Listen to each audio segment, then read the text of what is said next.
Welcome to Nasdaq Trade Talks. I'm Jill Malandrino, Global Markets Reporter at Nasdaq. Joining me at the market site in Times Square, New York City, we have Mitchell Modell. He is the president and CEO of Modell's. We're going to learn about a company, the oldest sporting goods company, 4 generations old in New York City, and how an iconic brand is navigating the new retail environment. It's great to have you with us at Market Site. And really, it is an iconic brand in New York City. I would say almost all my workout clothes come from Modell's, so we're certainly going to Mo's. Tell us a little bit about the history behind the company.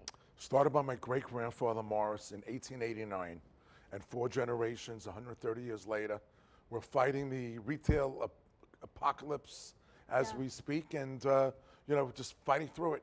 Yeah, it's interesting. In New York City, it's such an aggressive, competitive environment for just about any business. And I want to learn more about how an iconic brand, brick and mortar, is navigating through the transition, becoming an e-commerce company, or really transitioning with the way consumers want to shop these days. Right. So if you go back a couple of years ago, right, the retailer was in total control. Today, the consumer is so powerful because of technology. They could basically find out about any item that's available. They could check who's the cheapest price. And the paradigm shift really went from the retailer to the consumer, and whoever serves the customer the best, whether it be brick and mortar, whether it be the online, merging together, will be the winners. Yeah, and also with social media too, and the power of influencers, it's really quite incredible. So you're going through some restructuring at Modell's as well. What is the end goal there? What will Modell's look like for the next 4 generations?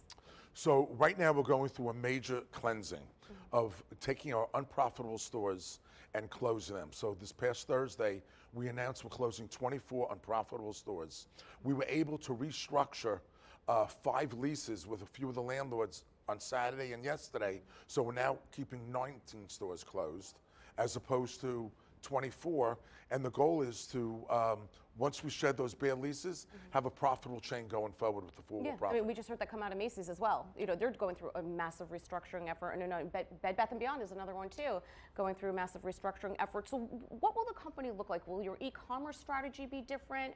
Will you still be really invested in the brick and mortar side of it, or a combination of the two? So look, from our standpoint, brick and mortar is incredibly important, particularly in our sector with sporting goods. Kids love walking in, trying on the first baseball cleat, or trying on the first baseball glove, or the first football cleat, or the first soccer ball. There's something about the experience. I remember my father taking me to one of the stores, buying the glove oil, wrapping the rope around it when I was young, waking up in the morning, pounding the glove. You can't get that on the internet. So there is something about the experience in the brick and mortar store. Internet is still our #1 store by far, and it continues to grow. But again, how do you grow it where it becomes a profitable venture?